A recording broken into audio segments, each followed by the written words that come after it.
Ce sont toutes ces règles et ces réglementations religieuses et toutes ces formules selon lesquelles on vit en tant qu'être humain qui rendent le christianisme épuisant et lassant. Si l'on suit ce que l'Esprit de Dieu nous guide de faire, alors devinez quoi? L'Esprit de Dieu nous donnera la force de faire tout ce qui nous conduira à faire. Bienvenue à La Vie dans la Parole avec Joyce Meyer. La Vie dans la Parole est un ministère d'entraide basé sur un enseignement solide et pratique pour une application de la parole de Dieu. Votre réponse est dans la parole de Dieu. Et laissez-moi vous dire, le Seigneur est capable de vous guérir là où vous souffrez. La Vie dans la Parole est un ministère international qui atteint le monde par le cœur de Dieu. Et voici aujourd'hui pour vous l'occasion d'expérimenter la vie dans la parole avec Joyce Meyer.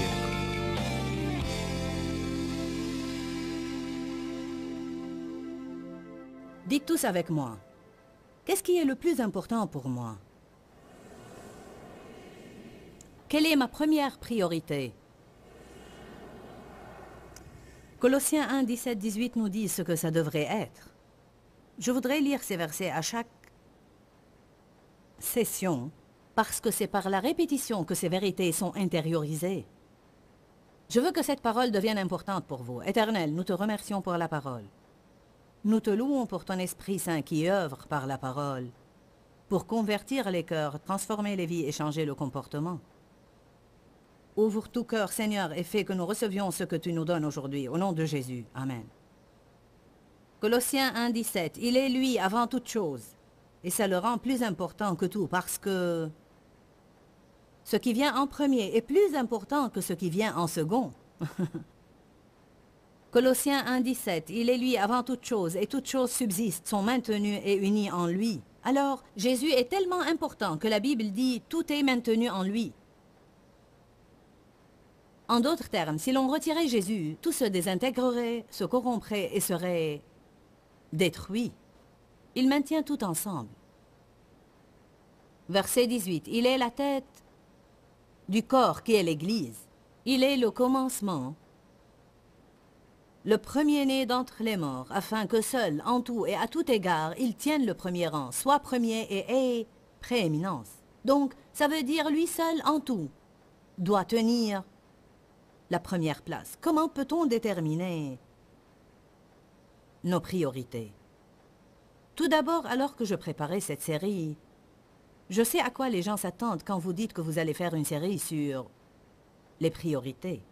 Ils s'attendent à avoir une formule sur comment définir l'ordre de leurs priorités. Tant de temps attribué à Dieu, tant de temps à la famille, temps conservé pour le travail, temps gardé pour le ministère, et temps pour moi, quelque part là, au bas de la liste. Mais vous savez, Jésus n'est pas mort pour qu'on vive selon des formules. Il est mort pour qu'on puisse avoir le droit, payé en sang, d'être dirigé par l'Esprit Saint qui demeure dans le cœur du croyant. On n'est pas guidé par des choses extérieures, règles ou réglementations comme les croyants de l'Ancien Testament. Mais on est guidé par l'Esprit de Dieu qui demeure à l'intérieur de nous. L'Esprit de Dieu est créatif et il maintient la fraîcheur. Si je suis toujours sous la direction de l'Esprit Saint, je garderai mes priorités dans le bon ordre. Je m'assurerai que mon temps avec Dieu est régulier. Je m'assurerai que mon temps pour la famille est préservé. Mon mari n'a pas besoin de moi pour faire la même chose tous les jours. Je peux donc être guidée à faire une chose un jour et autre chose un autre jour. Je n'ai pas besoin d'avoir une formule. Chaque semaine, je vais passer un tel nombre d'heures avec Dave. Et chaque semaine, le mercredi soir, nous allons sortir dîner. Je ne vous dis pas que vous ne pouvez pas faire tout ça, mais franchement, je ne veux pas vivre ma vie comme ça. Je veux être animée par l'esprit. Je veux être sensible aux périodes où Dave et moi avons besoin de temps supplémentaire ensemble. Alors je dirais, allons faire ça, ainsi ce sera frais et amusant. Je ne veux pas m'asseoir et parler à Dave tous les soirs à 6 heures. Je voudrais m'asseoir et parler à Dave quand j'en ai envie. Je pourrais aller trop loin, mais j'essaye de faire remarquer que ce sont toutes ces règles et ces réglementations religieuses et toutes ces formules selon lesquelles on vit en tant qu'être humain qui rendent le christianisme épuisant et lassant. Si l'on suit ce que l'Esprit de Dieu nous guide de faire, alors devinez quoi? L'Esprit de Dieu nous donnera la force de faire tout ce qui nous conduira à faire. Il est l'initiateur et l'accomplisseur, mais il n'est pas obligé de finir ce qu'il n'a pas initié. Souvent, on commence des choses qu'on veut que Dieu finisse. On fait un plan, puis on prie que Dieu lui donne succès. On devrait d'abord prier et planifier après. Je ne vais pas vous donner une formule. Je ne vais pas vous donner une formule. Mais je vais vous apprendre comment suivre la direction de l'Esprit Saint et je vais vous apprendre à rendre prioritaire ce qui est pour Dieu une priorité. Si ma priorité est identique à la priorité de Dieu, alors je disposerai, je le pense bien, d'une vie formidable. Parfois, on a une trop haute opinion de nous-mêmes. On pense qu'on est un peu plus spirituel qu'on ne l'est vraiment. On pense qu'on a des choses un peu plus en ordre qu'on ne les a vraiment. Je suis grandement en faveur de regarder la vérité en face. Je crois que c'est uniquement par la vérité qu'on est affranchi. Ce n'est qu'en réalisant où je suis maintenant que je peux passer au niveau suivant, là où je voudrais être. Qui de vous veut monter plus haut? Très bien. Alors vous devez devenir honnête. Dites tous honnête. Vous devez honnêtement reconnaître où vous êtes en ce moment. Ce qui est d'habitude assez pénible. S'il y a quoi que ce soit de déplaisant, c'est d'être confronté par la vérité à notre sujet. En fait, on pense tous qu'on est super. On a tout très bien arrangé. La meilleure vie de prière qui soit, le plus grand ceci et le meilleur cela. Personne n'est en avant de nous et l'on est premier en tout. Tout d'abord, si on veut savoir vraiment où sont nos priorités, on n'a qu'à examiner ce qu'on fait de notre temps. Si vous passez 1 heure par semaine en prière et 14 heures à jouer au golf, alors le golf est votre priorité et pas Dieu. Si vous passez 30 minutes par semaine à prier et 30 à étudier la parole, mais vous passez 14 heures à regarder la télé, alors la télé est votre priorité, pas Dieu. Je comprends que vous devez passer 40 heures au travail et vous n'allez pas passer 40 heures à prier. Mais même ça, vous pouvez le faire avec Dieu. Même lorsque vous allez jouer au golf, ou vous jouez au baseball, ou quoi que soit ce que vous aimez faire, vous pouvez incorporer Dieu dans tout ce que vous faites, à tel point que vous pouvez en venir à dire « je prie sans cesse » et je ne pourrai pas vous dire combien de temps je passe avec Dieu chaque jour parce qu'il est avec moi tout le temps, dans tout ce que je fais. À mon avis, un de nos gros problèmes, c'est que nous cloisonnons Dieu et nous séparons le séculaire du sacré. On pense que certaines choses sont du domaine religieux et donc qui concernent Dieu. Mais ces autres choses sont des choses que Dieu n'en a rien à faire et donc on doit s'en occuper nous-mêmes. C'est l'une des plus grandes erreurs que les croyants font. Dieu doit être notre priorité en tout ce qu'on fait. Quand je m'habille le matin, je ne veux rien mettre qui ne va pas glorifier Dieu ce jour-là. Je ne veux rien mettre qui ait une coupe trop basse ou qui soit trop transparente, ou si courte que lorsque je m'assieds, on peut voir bien plus de moi qu'on ne l'est supposé. Je ne veux rien mettre qui soit vraiment si ample sous le bras que quand je soulève mon bras, on peut voir des choses qu'on ne doit pas voir. Être habillé d'une façon décente devrait avoir une certaine priorité. Je suis stupéfiée de voir ce que certains portent pour sortir, et encore plus stupéfiée de voir ce qu'ils portent pour venir à l'église.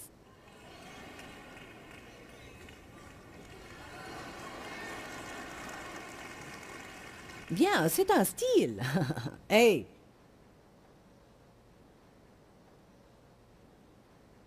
Mais ce n'est pas le style du royaume.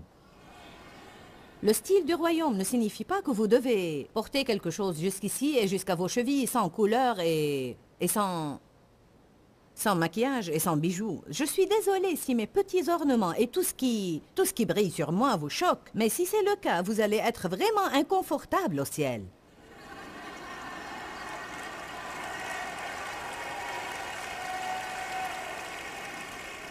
J'aime bien cet assortiment. Regardez-moi ça. Quelqu'un m'a donné une montre violette pour aller avec mon tailleur violet. Wow! Alléluia! Gloire à Dieu. Il n'y a aucun mal à soigner sa toilette. Mais il faut être décent. Puis-je avoir un témoin ce matin? Soyez assez intelligent pour vous regarder dans le miroir le matin et voir si vous paraissez décent. Sortir de façon à représenter Dieu devrait plutôt être une priorité. Ainsi, si je fais cela, si je m'habille pour glorifier Dieu, alors vous voyez, Dieu est ma priorité en m'habillant.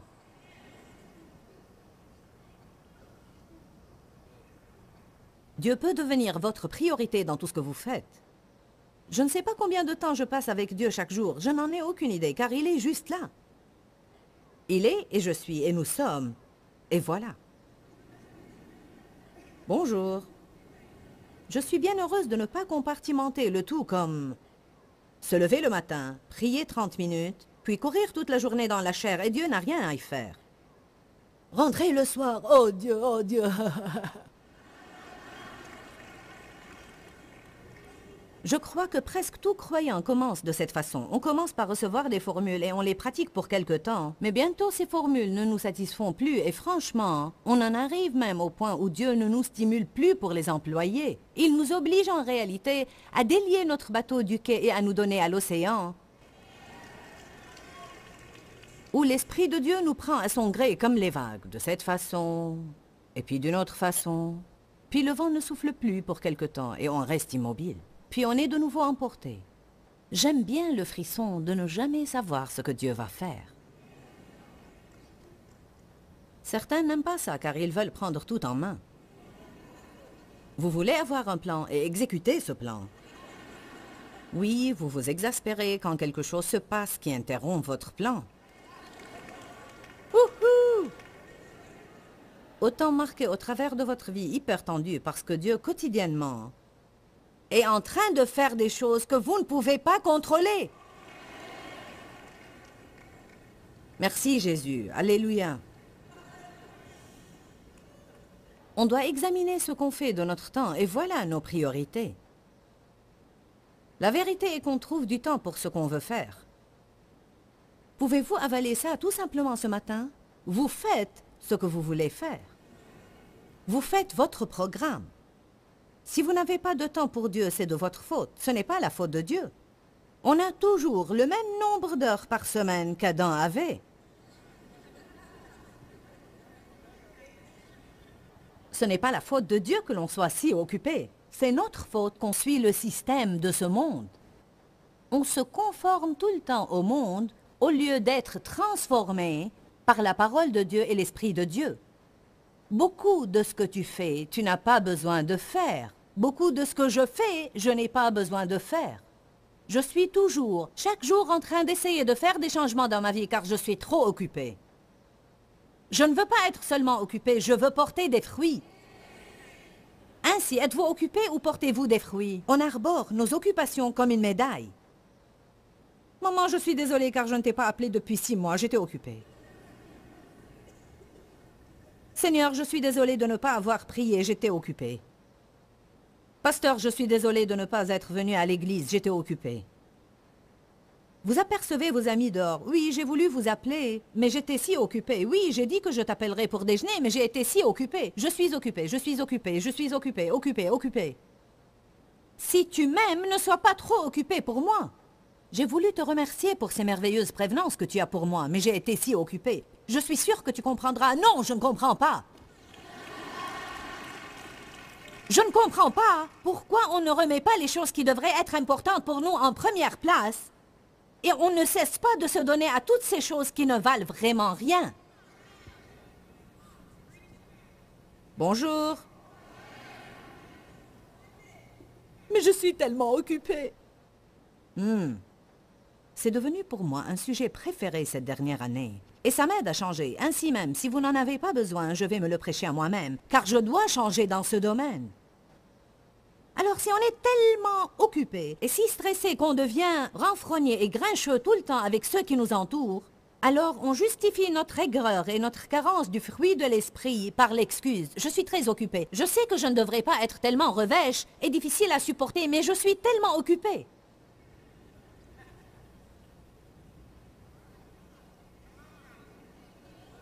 Allez, il y en a qui me regardent comme si...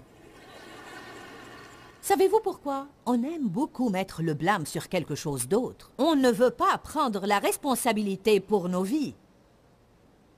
On ne veut vraiment pas prendre la responsabilité. Nous avons toujours le problème qu'Adam et Ève avaient. Ils se blâmaient l'un l'autre. Abraham et Sarah avaient ce problème, se blâmaient l'un l'autre. Tout le monde veut blâmer quelqu'un d'autre. Que tout le monde dise, j'ai préparé mon programme.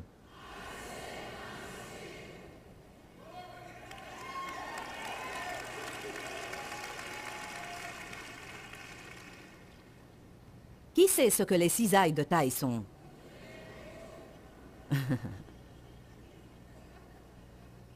Je ne suis pas un arbre, mais si j'étais un arbre, et mon propriétaire commençait à me tailler, je parie que ça va faire mal. Tchic. Je veux que tu m'apportes une paire de cisailles de taille et la mettre dans la boîte d'accessoires. Ça aurait été plus efficace si je les avais ici ce matin. Qu'est-ce qu'on découpe, des arbres? Parfois de jolies pousses. Non seulement les branches mortes, mais aussi celles qui poussent dans la mauvaise direction.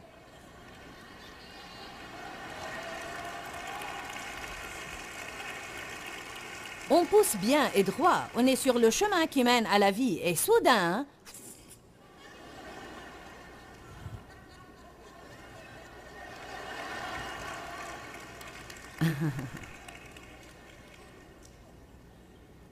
Ainsi, le vigneron, et vous savez que Dieu s'appelle le vigneron, il doit sortir ses cisailles de taille et... Non! Ça gâche ta beauté. Et tous ces petits surgeons qui partent du pied de l'arbre, ne sont-ils pas vraiment mignons? Ils sont vraiment ravissants. Mais si vous ne les coupez pas, ils sucent la vie de l'arbre et empêchent l'arbre de grandir. La Bible nous appelle des térébintes de la justice, une plantation de l'Éternel pour servir à sa gloire. Certains d'entre vous ont trop de ces surgeons mignons. Allez, je parle à quelqu'un ce matin.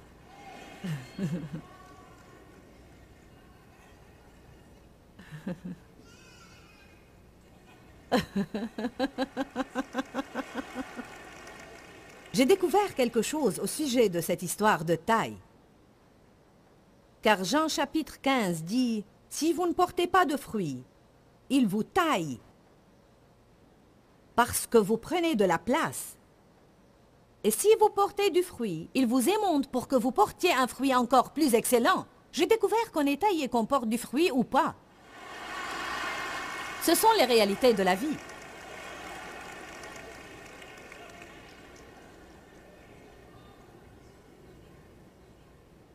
Dieu pourchasse certains d'entre vous avec ses cisailles de taille et vous faites de votre mieux pour fuir.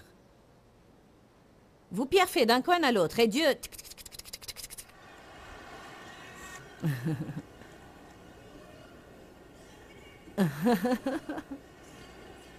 Il coupe un rejeton et vous le recollez quelque part d'autre.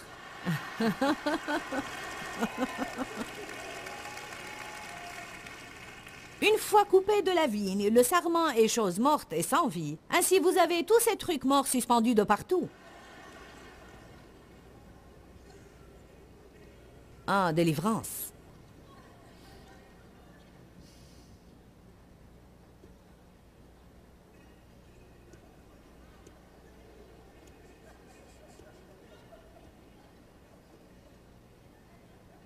Que tout le monde dise « je dois changer ».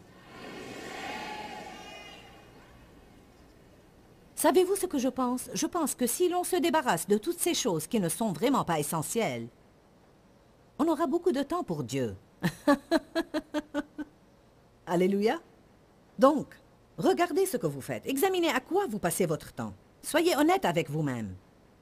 Ne dites pas « eh bien, je dois faire ceci et je dois faire cela ». Ne donnons pas à Dieu les restes. Ne lui donnez pas le restant de votre journée quand vous êtes épuisé et fourbu. Vous ne pouvez plus réfléchir. Et vous pouvez à peine donner à Dieu les prémices, toujours. Et c'est la partie de votre journée où vous êtes au mieux. Pour moi, c'est le matin.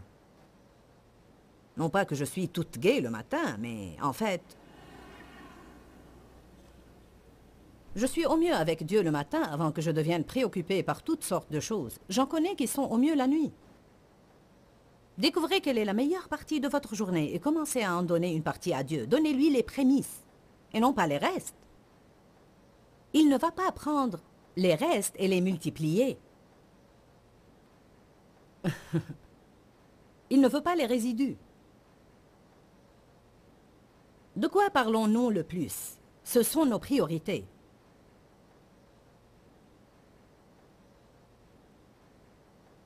De quoi vous voyez parler? De vos problèmes? Ou de la puissance de Dieu? Allez à Malachie 3. Dieu aime quand vous parlez de lui, particulièrement quand c'est correct. Certains parlent de Dieu, mais d'une mauvaise façon.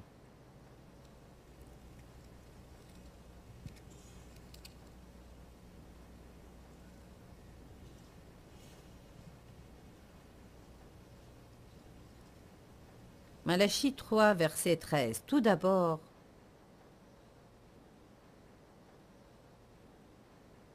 vos propos sont rudes et durs contre moi, dit l'Éternel.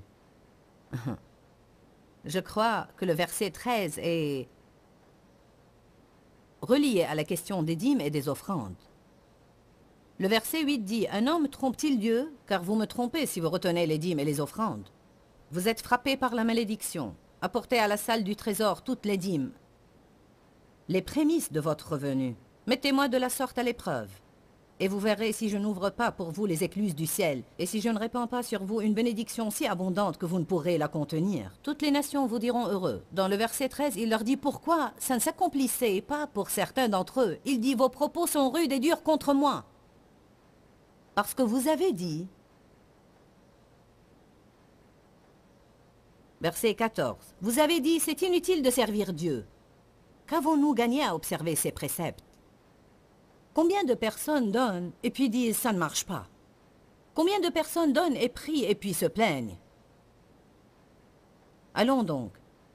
Donner plus prier plus se plaindre n'égale pas un miracle. »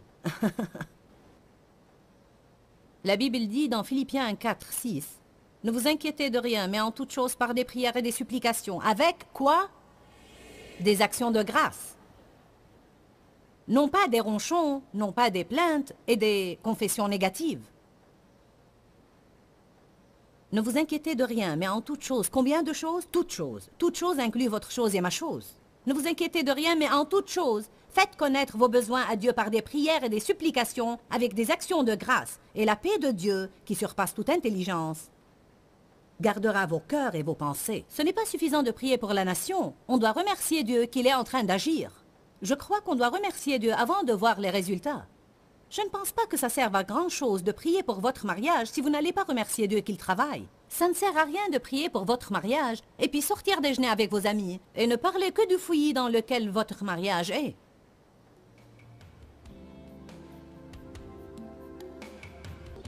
Ne priez pas pour les gens et puis parlez d'eux comme s'ils ne vont jamais changer.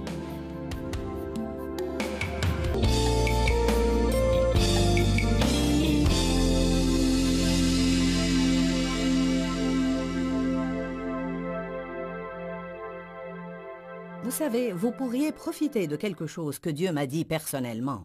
Il m'a dit, « Joyce, ne travaille pas plus dur, mais plus intelligemment. » Personnellement, je crois qu'on peut en faire plus, et peut-être même en moins de temps. Et cela si on sait vraiment ordonner nos priorités et maintenir les choses de premier rang à la première place dans notre vie. Sur le programme de demain, nous allons avoir Kurt et Brenda Warner avec nous. Kurt est le quarterback de l'équipe de rugby Rams de St. Louis. Il est devenu très connu. Lui et Brenda sont des chrétiens merveilleux. Et ils ont une organisation appelée Les Premières Choses en Premier où ils aident les personnes brisées. Mais c'est extrêmement important pour eux de maintenir l'ordre de leurs priorités. Je crois que chacun de nous a besoin de faire une priorité, de maintenir l'ordre de nos priorités dans notre vie. Dis-leur que je les aime. Dans ce livret, Joyce Meyer donne une révélation de l'amour de Dieu pour nous.